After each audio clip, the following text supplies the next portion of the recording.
বন্ধুরা আমি এখানে মেথি শাক নিয়েছি আর ভালোভাবে বেছে এই যে ভালো করে জল দিয়ে চকুটে ধুয়ে নেব। তারপরে এগুলোকে আমি ছোট ছোট করে কুচি কুচি করে কেটে নেব।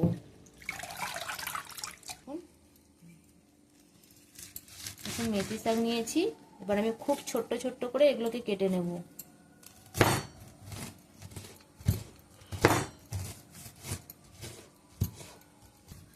দেখুন আমি একবারে কিন্তু মিহি করে করে কেটে নিয়েছি, আপনারা ঠিক গুঁড়ো গুঁড়ো করে কেটে নেবেন, বেটে দেবেন না, কারণ বেটে দিলেও হয়তো স্বাদটা থাকে, কিন্তু এটা দিলে এইভাবে কেটে দিলে স্বাদটা খুব সুন্দর পাওয়া যাবে আর কি।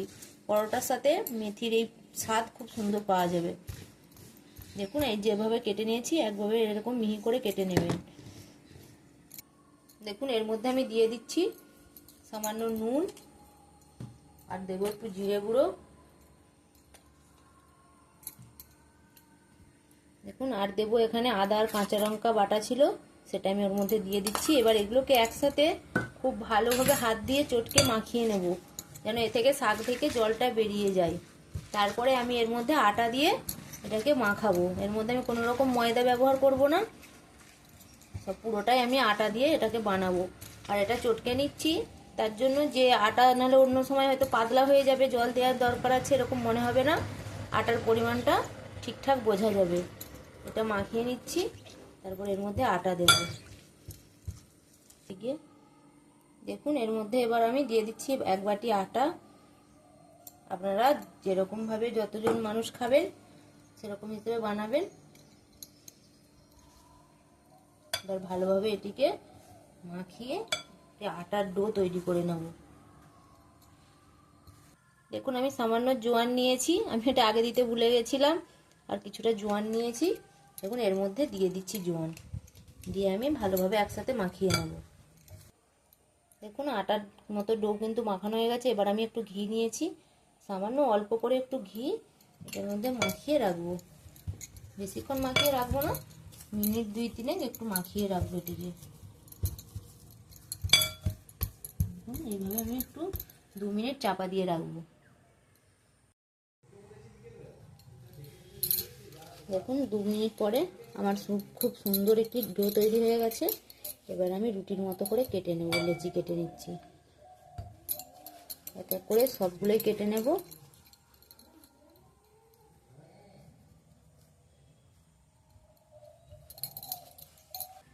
দেখুন সুন্দরভাবে আমার সবগুলোই কিন্তু রেডি হয়ে গেছে। এবার এক এক করে ময়দা দিয়ে বেলে নেব।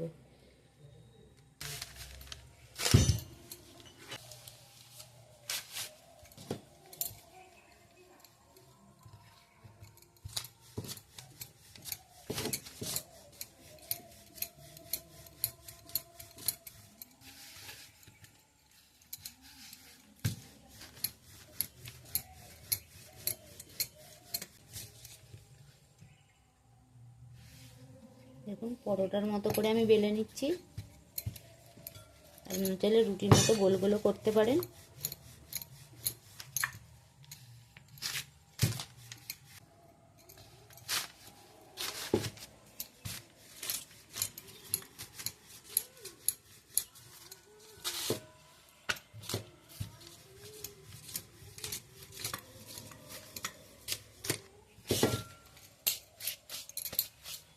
দেখুন ঠিক এইভাবে বেলে নিয়েছি। এবার এক এক করে সবগুলোই বেলে নেব।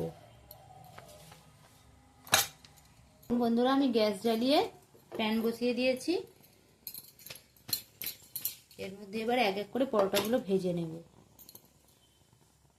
আমি কিন্তু এখানে কোনো রকম তেল ব্যবহার করিনি, আর তেল দেবো না, এটা আমি একটু অল্প ঘি দিয়ে বানাবো। এবারে বানিয়েছি মেথি শাক দিয়ে, আপনারা বাড়িতে অবশ্যই ট্রাই করবেন, আশা করছি ভালো লাগবে আপনাদের। তবে মেথি শাকের অন্য কিছু আমার ভালো লাগে না, কিন্তু এই ধরনের পরোটা বানালে সত্যি আমার কিন্তু খুব ভালো লাগে। আশা করছি আপনাদেরও ভালো লাগবে। দেখুন এই পাশটা ভাজা হয়ে গেছে, আমি একটু ঘি দিয়ে দিচ্ছি অল্প করে, এইভাবে ঘি বুলিয়ে দিচ্ছি।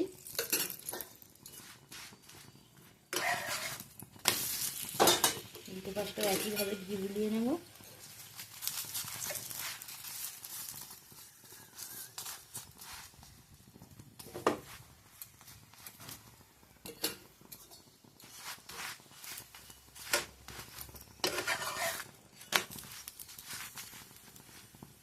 এপাশ ওপাশ একটু উল্টে ভেজে নিলেই আমাদের পরোটা রেডি।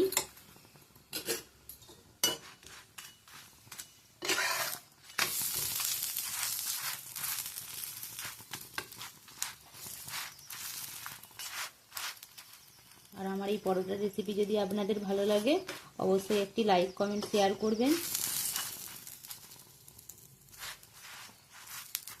আর আমার নতুন নতুন ভিডিও দেখার জন্য অবশ্যই চ্যানেলটিকে সাবস্ক্রাইব করবেন। ধন্যবাদ। আর এই সব পরোটাই একইভাবে আমি ভেজে নেব। দেখুন ঠিক এইভাবে ভেজে নিয়েছি, আমার পরোটা কিন্তু রেডি হয়ে গেছে।